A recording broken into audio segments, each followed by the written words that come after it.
Hi everyone, this video is a book review on a book that is about one of my very favorite authors, and the title of this book is Emma Curtis Hopkins, the forgotten founder of New Thought, and it was written by Gail M. Harley. Now, the reason I selected this book was because there have been two people who have been on my mind very heavily lately, and they are Emma Curtis Hopkins and Mary Baker Eddy.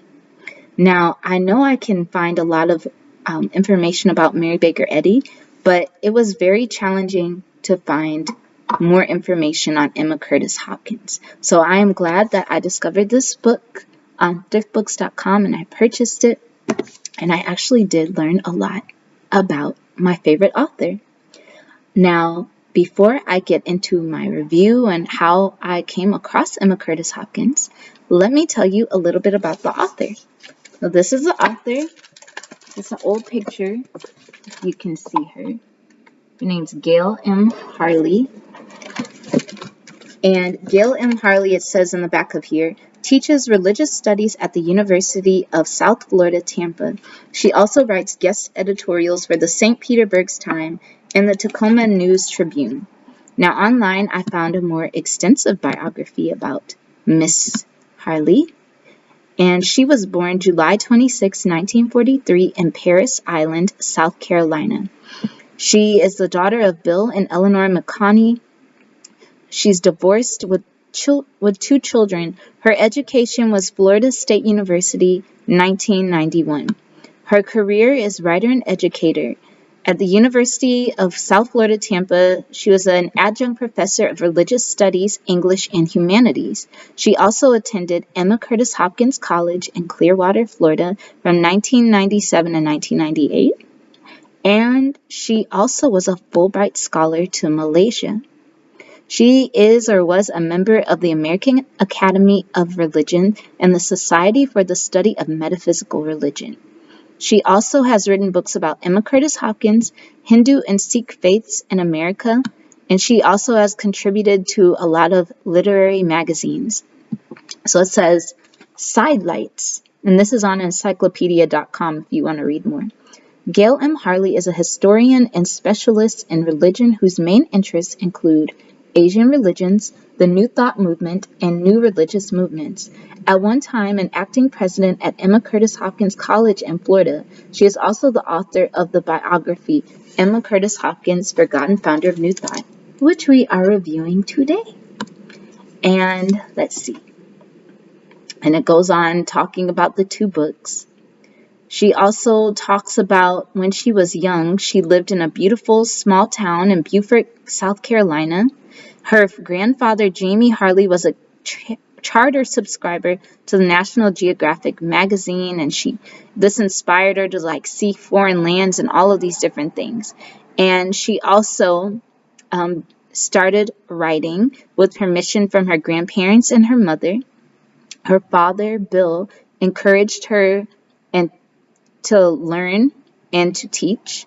Her grandmother, Beatrice, took her to the only bookstore in Beaufort and let her pick out her first quality writing pen, which was a soft yellow Lady Esterbrook. She also wrote her first letter to the editor with the yellow pen, and her mother, Eleanor, read movie magazines along with her wonderful books. So her childhood influenced, her writing style. She said, "My favorite book is the one I spent 15 years researching, Emma Curtis Hopkins. Hopkins has become a spiritual mother for me, and now she is known in Europe outside of the academic market. A young Danish writer, Tim Ray, has included her as a major and magical figure in his second book, Star Warrior. I am still searching for anyone who may have some of her letters and writings." So yeah, I thought that was a pretty good, thorough biography about Gail M. Harley. So, this book was published in the year 2002. Therefore, it is almost 20 years old. It was published by Syracuse University Press. This is a photograph of Emma Curtis Hopkins. You see? I actually have maybe 2 or 3 of Emma Curtis Hopkins' books. I have Scientific Christian Mental Practice, which I left in Hawaii, unfortunately. I have to get it sent back to here. I have to get sent like at least 200 or 300 books that I left in Hawaii. I also have, hold on one second, Resume, which coincides with High Mysticism by Emma Curtis Hopkins. This is a little workbook. I just purchased Unveiling Your Hidden Power, Emma Curtis Hopkins, Metaphysics for the 21st Century by Ruth L. Miller, or Dr. Ruth Miller.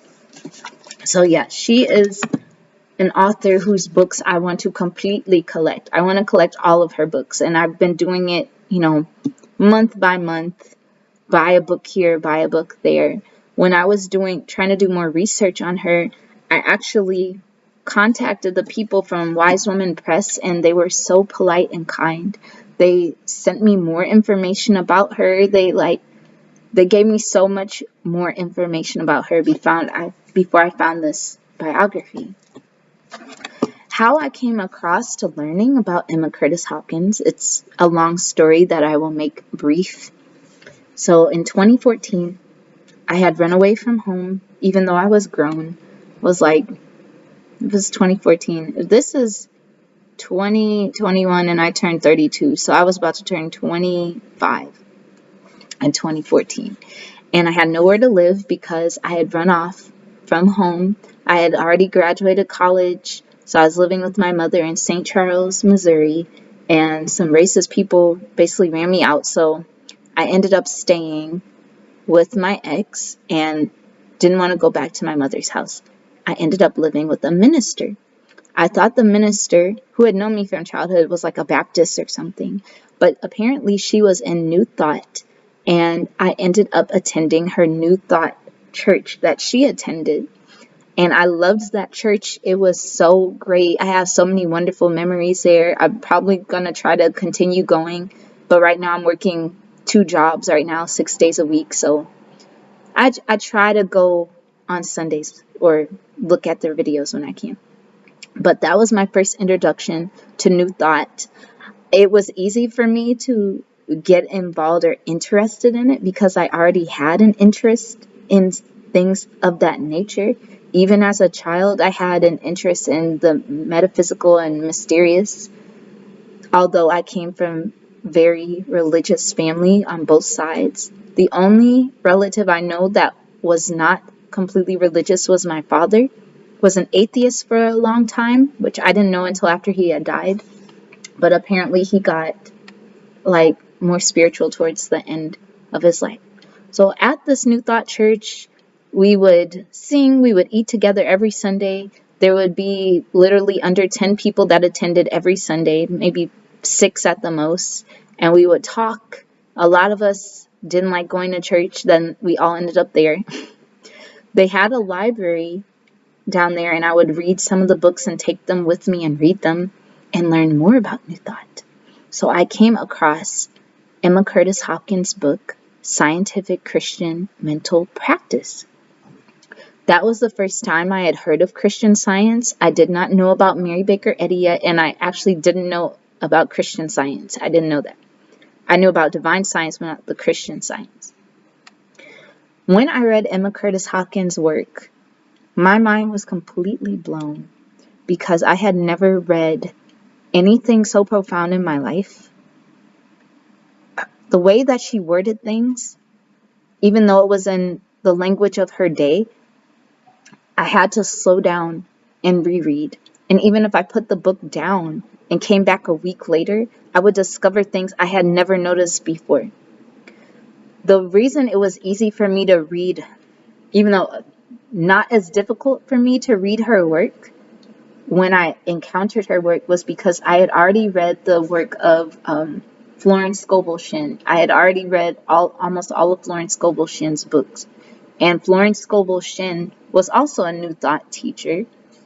She simplified New Thought concepts, and that's how I learned. So when Emma Curtis Hopkins introduced the same concepts in a different form and deeper form, it was easier for me to digest the ideas. Now, when I tried to find more information about her, it was like she was shrouded in mystery. So this book has really helped me learn more and get a better feel of how she was as a person. Actually, from what I've read from this book, it confirmed what I already thought about how she was as a person anyway. So I thought that was pretty cool. I have, for the first 2 chapters, some brief little notes. The rest I will do verbatim from my memory. I can't really remember everything, and lately I've just been forgetting a lot of stuff because I've been working 2 jobs and cleaning and eating, and I'm just very, very mentally tired, but not too tired to give you some information.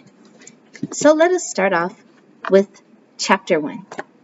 Actually, the introduction. The introduction was pretty good. I find it kind of unnecessary because she repeated the same thing later in the book, but she gave a basic overview of Emma Curtis Hopkins' impact, like on feminism and belief system and all of these different things. So that's basically chapter 1. I personally would skip it because you'll get the same information later, but if you want to go in order, you can read the introduction to get an overview of it. So chapter 1 talks about her early life. And in her early life, she was born Josephine Emma Curtis. I don't know why she goes by Emma. Maybe she liked it better than Josephine, but that was who she was born as. She was born Josephine Emma Curtis in Killingly, Connecticut. Her mother and father were Rufus Curtis and Lydia Phillips Curtis. There's confusion about Emma Curtis Hopkins' birth date. A lot of sources say she was born in 1853, but the author says the correct year is September 2nd, 1849. I don't know why they get certain facts about her incorrect, but I guess it is what it is.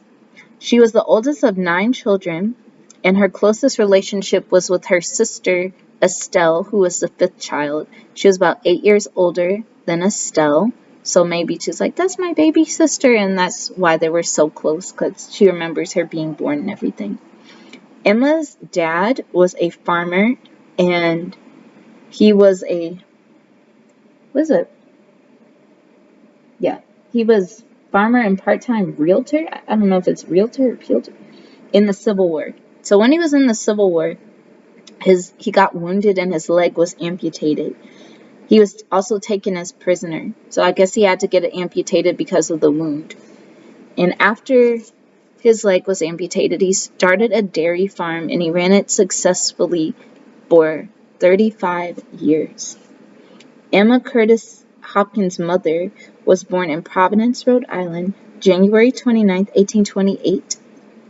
And between 1860 and 1870, she lost 3 of her children, which is just, it's hard losing 1 child, but just imagine 3 in a decade. That's just literally too much. And because of these deaths, I think that is what influenced Emma Curtis Hopkins' dream of starting a hospital for destitute children. That was one of her dreams, start a hospital for destitute children. Her mother, fortunately, lived to be 92 years old. States that education was important to Emma's father and he taught his children. You know, sometimes you'll read about women in certain time periods and their fathers are like, no, you are just going to learn housework, you're not going to learn anything else.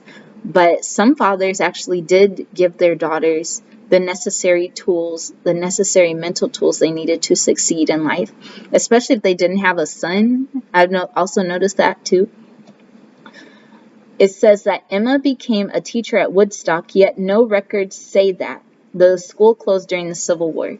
So I cannot remember from memory if the author said she didn't attend there at all, but the author states that there's no records of her being a teacher there. And one of the sayings is that she was a teacher there and she was so talented that she moved up the ranks, but apparently there's no records of her there. So I'm like, what is hearsay and what is actually fact? I don't know. So July 19th, 1874, Emma marries her husband, George Irving Hopkins. They had one son, John Carver, and he was born June 8th, 1875, and he died in 1905 at about 30 years old, probably from influenza, the author states. Her husband was a high school English teacher. I don't know if Emma had any grandchildren. I don't know how many of her family's descendants are still alive, but that's just very sad. She outlived her child. Her mother died 5 years after she died, though. So, at some point, Emma and her family moved to Nantucket, Massachusetts, to Manchester. I don't know if it was from Nantucket, Massachusetts, or to Manchester, New Hampshire. I can't read my writing sometimes. During this time period in 1881, she was healed by a Christian Science practitioner. And I feel this is a very important moment because certain moments in our life have a very profound impact on us, and it changes the whole course of our life. The whole direction of our life completely changes from this one moment. And I believe that healing in 1881 was Emma Curtis Hopkins' one moment. My one moment, as far as diving deeper into maybe this learning about spiritual things, was when back in 2014, when I moved a pendulum with my mind. I had gotten a pendulum. I had been holding it for days, like practicing, like, oh, why won't it move? Why won't it move? And it didn't move. But for some reason, that one day, my mind just broke. And I was able to make it spin. I was able to go like with my mind. It's like, whoa. Because of that moment, I felt that my mind could achieve anything. Sometimes seeing is believing, and that's all you need to do to, have a completely different life. That's why you read those Bible stories of Jesus healing people and their lives completely change. In 1883, Emma met Mary Baker Eddy, and this is how she met her. Emma was a guest in the home of Mary F. Berry in Manchester, New Hampshire, and Mary Baker Eddy was also there, and she gave an impromptu lecture about Christian Science. After hearing Mary Baker Eddy talk about Christian Science, Emma writes her a letter dated December 12th, 1888? And I only remembered this because December 12th was my dad's birthday. She expressed her desire for a hospital for destitute children. She also expressed her desire to learn more about Christian Science. Now, a lot of people are like, okay, Christian Science, big deal. At that time, it was a big deal. They had never, except for centuries, besides like mesmerism and various things, the average person hadn't experienced these things before. They hadn't thought of these concepts before, especially an organization run by a woman. Like, it was too mind-blowing for certain people to handle. That's why when Christian Science started, it was very controversial. I think it's still controversial to this day. I still hear people talk about it. I don't know much about it. I've only been to a Christian Science church maybe 2 times, but I've been wanting to read more about Mary Baker Eddy and her life as well. So, Emma also mentions in this letter that her husband was in debt. Her husband had school bills, just like we got school bills, most of us. And he also was, I guess, taking charge of one of his relatives' debts or paying for them. And Emma decides or suggests that she works for Mary Baker Eddy for free. And this part stood out to me because I could really relate to what Emma was thinking and also how naive she was to do that. I'm just like, Emma, no. Like, she wanted to learn so badly that she was willing to not even accept payment because she wanted to learn these methods so badly and so deeply that she just sacrificed material gain. Me, I've done that before and I always ended up screwed up, like almost every single time.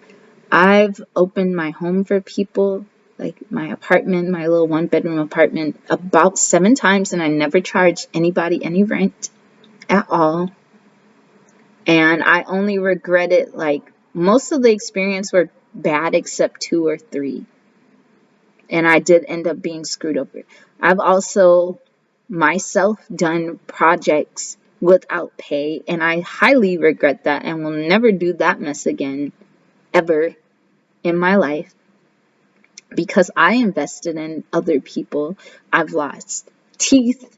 I've lost my living space maybe 2 times. Lost some friends. Like, it's a very big risk when you're taking a big risk like that. It can either go this way or that way, but this was Emma's path, and that is what she did. So as a result, I guess she kept it from her husband that she wasn't paying, she wasn't, yeah, that she wasn't getting paid for whatever she was doing. So Emma traveled back and forth between Manchester to Boston, studying in Mary Baker Eddy's college. She became, I guess, the first official editor of the Christian Science Journal in 1884. Mary Baker Eddy had basically ran the journal, but Emma Curtis Hopkins, I personally feel, took it to a whole new level. Even though I have not read her articles in there, just knowing her writing, I personally believe she took it to an entirely different level. She didn't have a salary. She rented a room at the college for $6 a week, and she started doing healing work to make money. It's usually when somebody becomes a Christian Scientist at that time. They're like doing healing work. They're getting paid to do the healing work. And suddenly, she was discharged. Mary Baker Eddy let her go. This was in chapter 1. And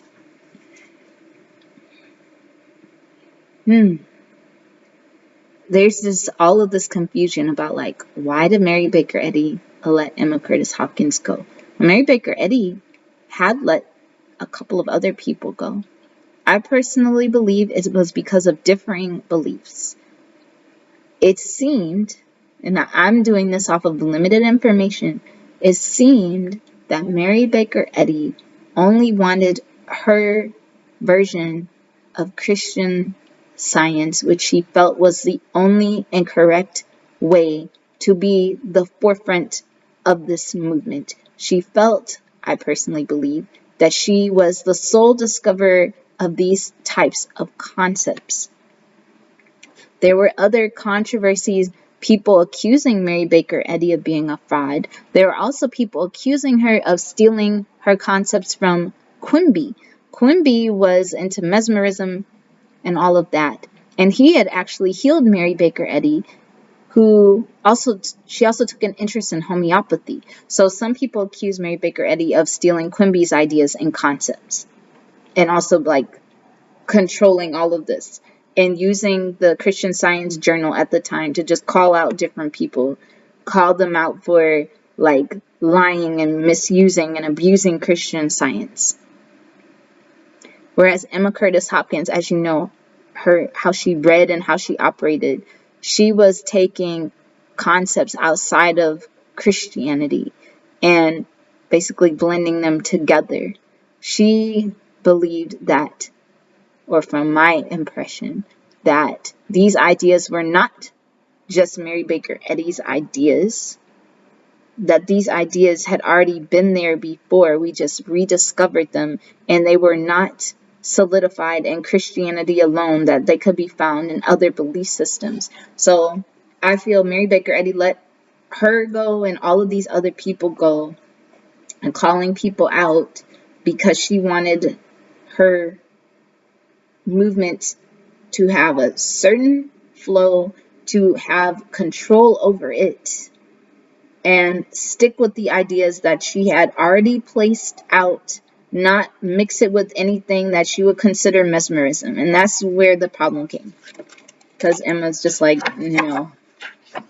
However, what's interesting, Emma Curtis Hopkins, there's no record of her talking bad about Mary Baker Eddy, trash talking her. She still admired her. She still called her her teacher. I need to read more about Mary Baker Eddy, because I feel like I'm getting two different versions of her. Like, I don't know which version it is. I'm getting a controlling version of her where she's just like a dictator over Christian Science, but I'm also getting like a loving version of her where she could perform all of these miracles. So I don't know. Also, Mary Baker Eddy had grown up in Calvinism, so that was like a very strict religion. And maybe that influenced how she operated with other people. So after this break, Emma goes to Chicago to start her own little ministry, to start her own path.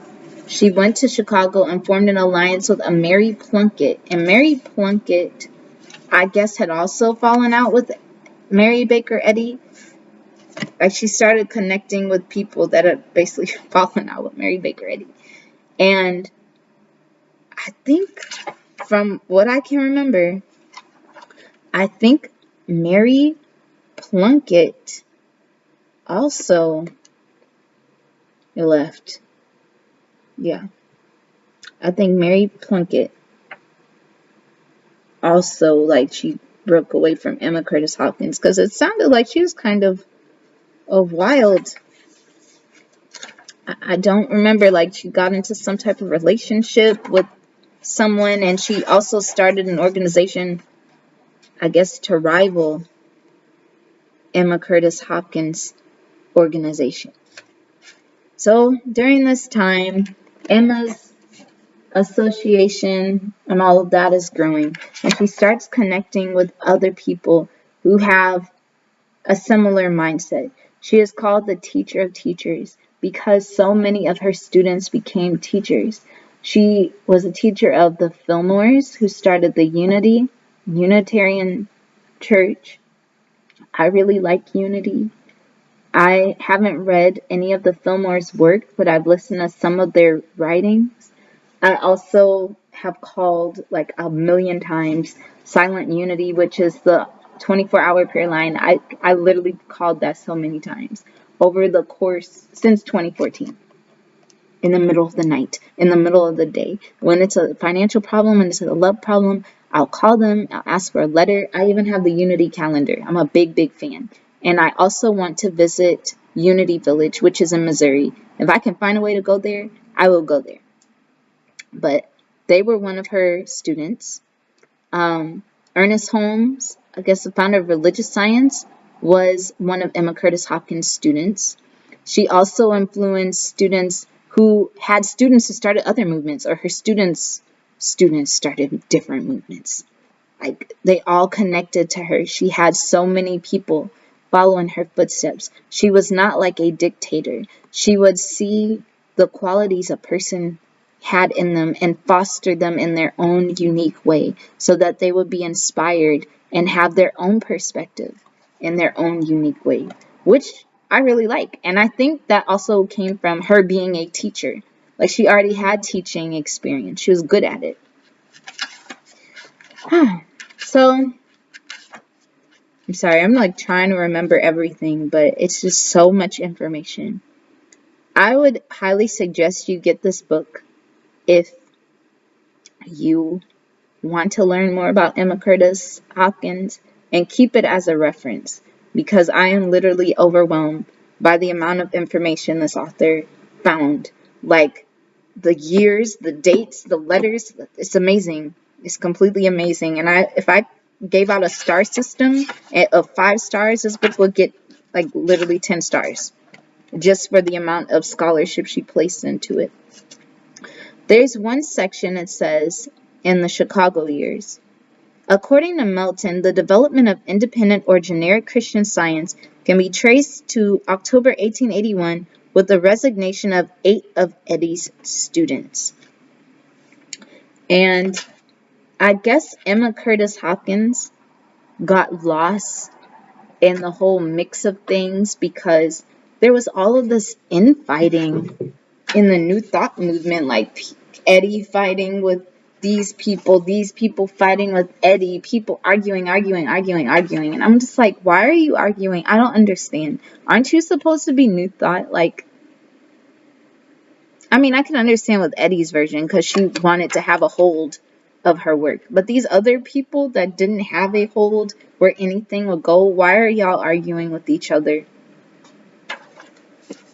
Why can't you just accept or be open to another person's viewpoint if you are New Thought? It's just like magic and people arguing with. That's why I don't even hang out with magical people. Like, I literally don't. I'm not in any magical groups except maybe one on Facebook, but I'm not even that heavily involved in it.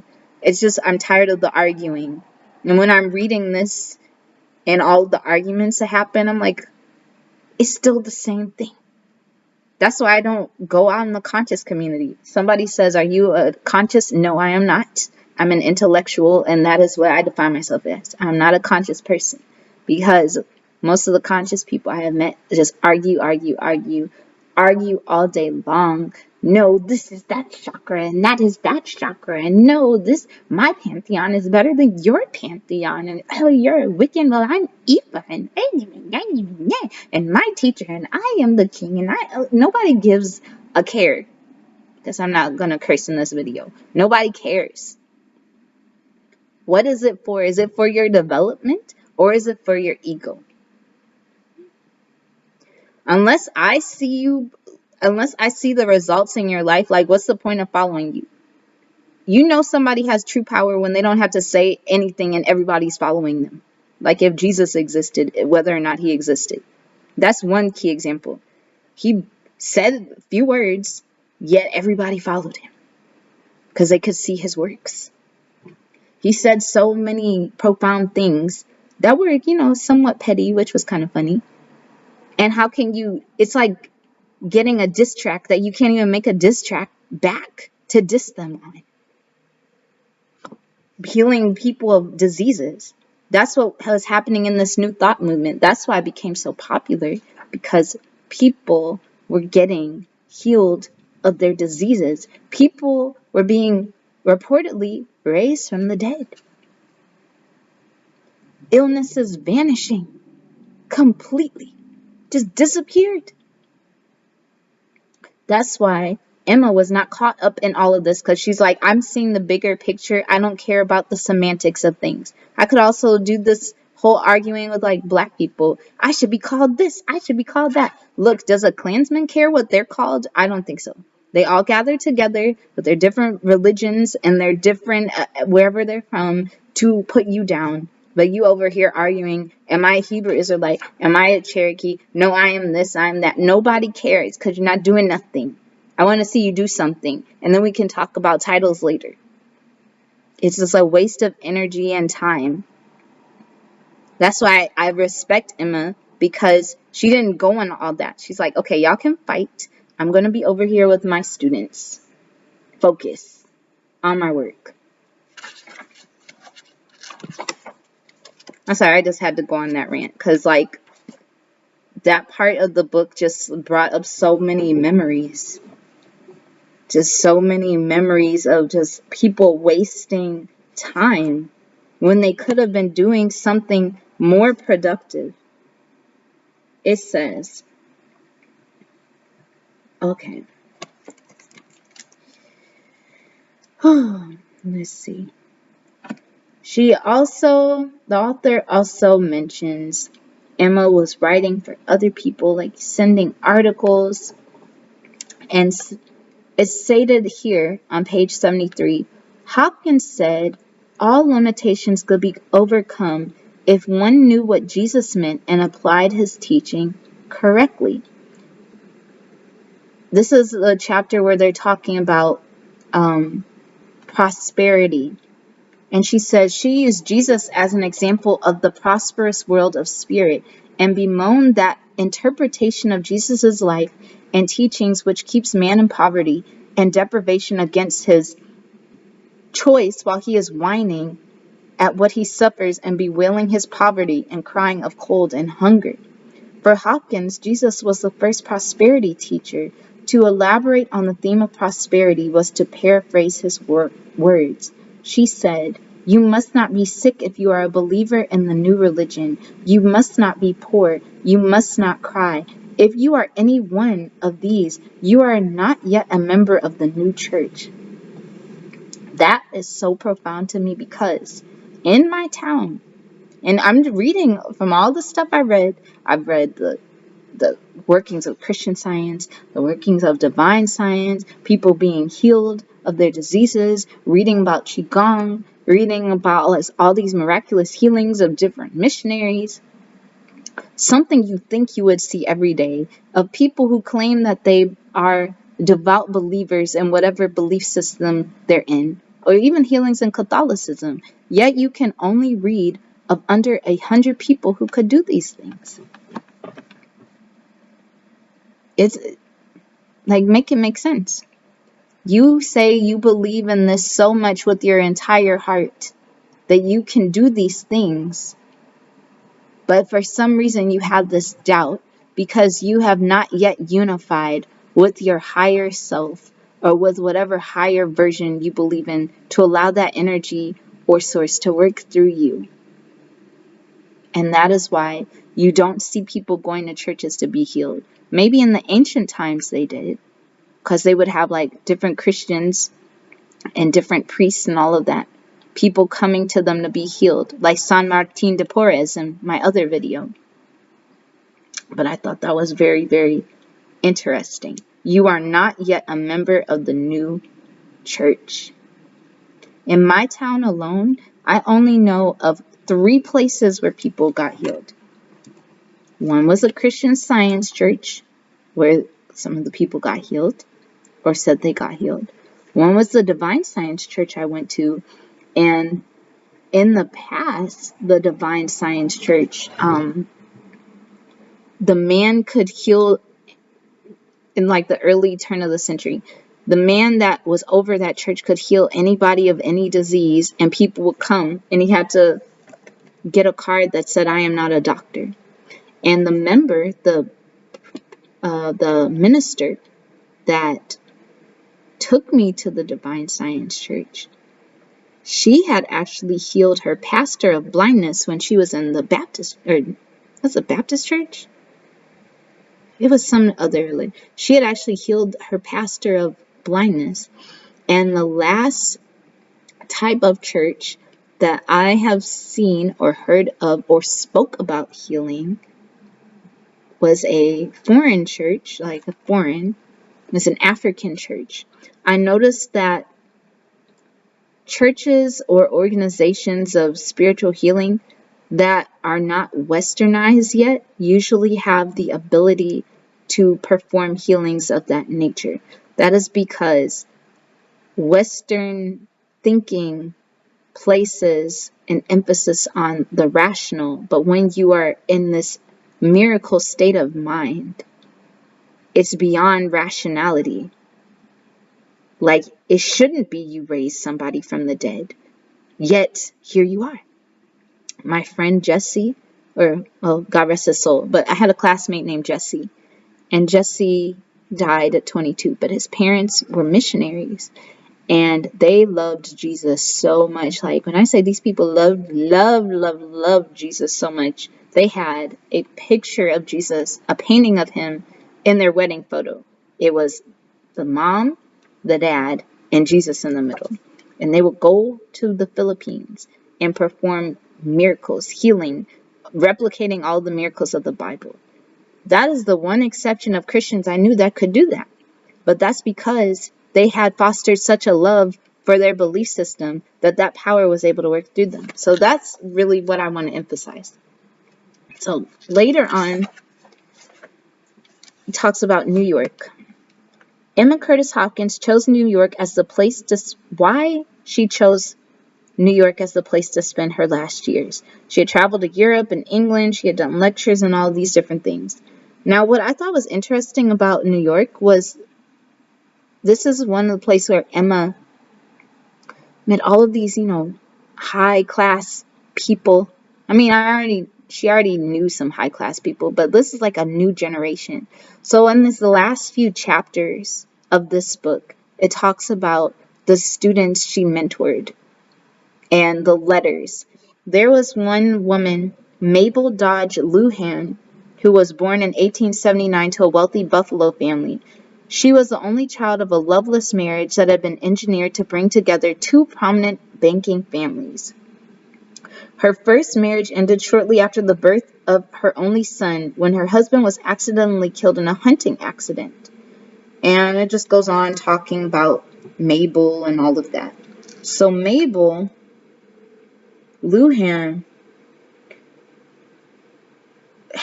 was one of the author's richest sources for the autobiographical material on Hopkins in New York. And Mabel's letters entered the Yale collection of American literature. They were part of the 1,600 pounds of paper that socialite Luhan deposited there prior to her death.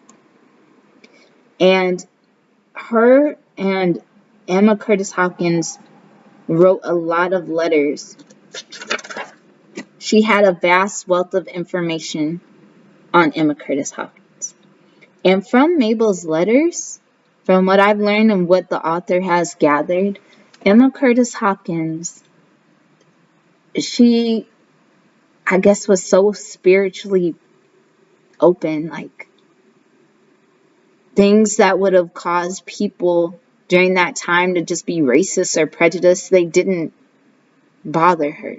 Like, she supported movements of African Americans. She supported movements of women. She even supported, I think it was Mabel that did that. Mabel married an indigenous American, Native American. So Emma Curtis Hopkins supported the interracial marriage. Like, she was just doing her own thing. And she helped all of these young people find their way. She mentored them. She had this realistic view of life, like the relationship. So even though people will have all their little young drama, that she had already lived. And she had gotten to a point where she just wanted to focus on her own spiritual development. And that's why I feel like I'm gravitating towards her right now, because at this point I'm just like, you know what? I can see why certain people just stayed single or held off certain careers just so that they could dive into their spiritual development. I'm not saying I'm like gonna stay single or something, but I could see why. Sometimes you just need to be alone and at peace in order to clear your mind and have these higher ideas work through you. It talks about some of the ways that she would talk to students. Like, she would work one-on-one. Whereas before, she was working with all of these people, at least 50,000 people during her lifetime. She worked with all of these different people. In her later life, she'd just do one-on-one. And even though she was sick for a while, I feel like she treated these young people like her children because her own son had died. She never spoke ill of her husband. I don't know if they got divorced. They say he divorced her for abandonment. And it's just a lot. Hopkins was not a Western type of mystic who experienced the dark night of the soul and the spiritual stages of enlightenment in the way Evelyn Underhill describes them. And talks about how she differed from all of that. Like, her whole concept was, we are spiritual beings. Like, the matter is nothing. We are spiritual. Matter is nothing. We can overcome matter. We grow old and die because we see others grow old and die. We get these diseases because of our emotional nature. These curses that come through our families is because we accept them and we let them take power over our body when there is only one power, and that is God. Therefore, if we are created in the image of God, everything would be in perfection. And we would see that disease is a lie. Disease is not our legacy. There's also incorrect reports about Emma Curtis Hopkins' death, which I'm just like, can anybody get any facts right? Like, dang. So it says one report is that Eleanor Mell of the Boston Home of Truth was with Emma Curtis Hopkins on the day she died. There was a hearsay report, but that couldn't be substantiated. There are many conjectures about various aspects of Hopkins' life. However, this story is not supported in other documentation. Mel would have had to drive for hours to reach that location. So I'm like, who said this?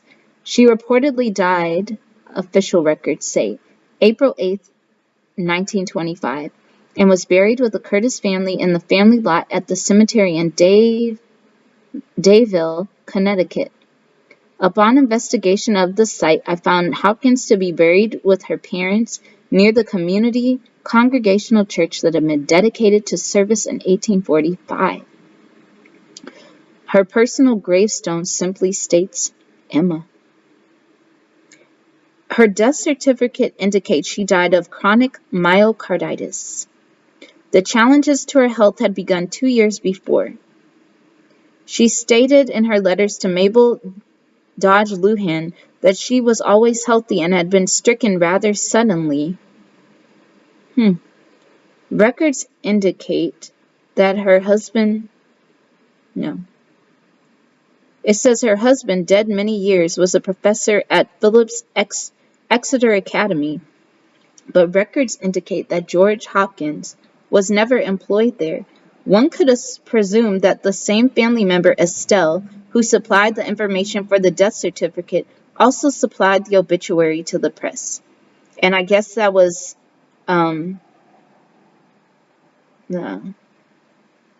because George didn't die until 1935. He was 85 when he died. At the time of Emma's death, he was alive and had been living in Manchester, New Hampshire, continuously for more than 40 years. He also remarried after his divorce and outlived his second wife, Daisy E. Flanders.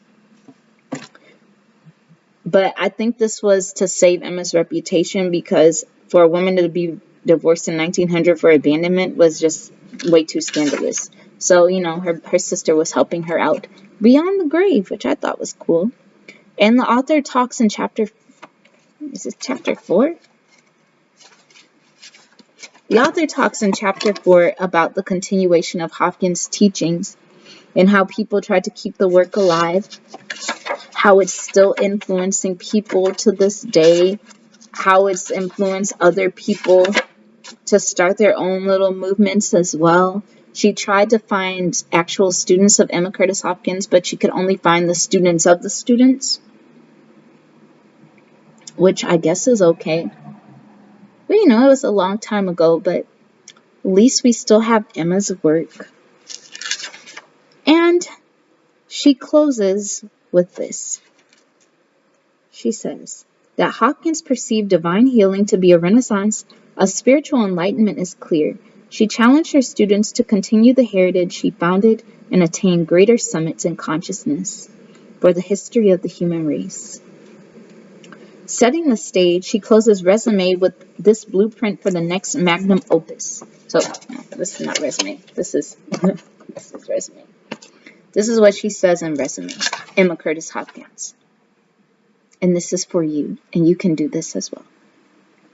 Fill blank pages with quotations from philosophers, poets, mystics on the foregoing 12 points, which is her, 12 lessons that she has in resume and high mysticism.